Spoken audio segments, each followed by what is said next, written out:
একটা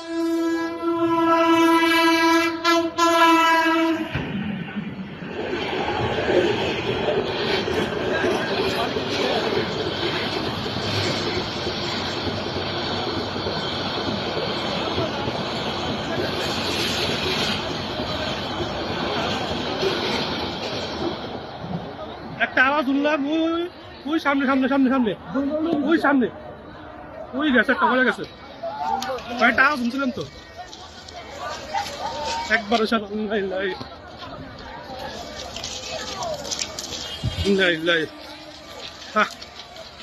দৌড়াদৌড়ি।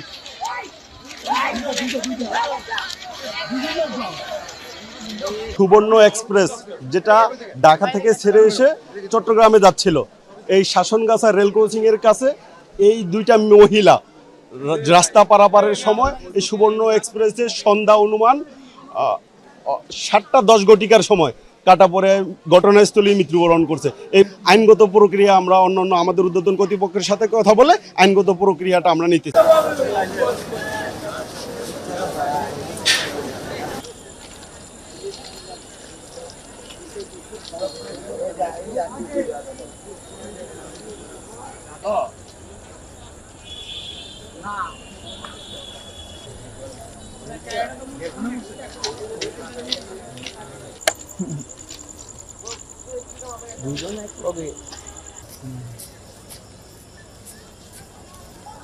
আমার আব্বু আমারে কিছুক্ষণ আগে ফোন দিয়ে বলতেছে তুমি কোথায়? আমি বাসাত, আমি থাকি শাসনগাছা থাকি। আমি আমার আব্বু বলতেছে আমি বাসাত থাকলে তোমার হুফু বলে গাড়ি ট্রেন অ্যাক্সিডেন্ট করছে, তুমি কিন্তু ট্রেন অ্যাক্সিডেন্ট কাছে যাই দেখো তোমার হুফু না অন্য কেউ তোমার হুফুর নাতি নাই লগে এ কথা বলো না। আমি আবার আইসি আইয়া দেখি ঠিক আমার হুফু নাতি।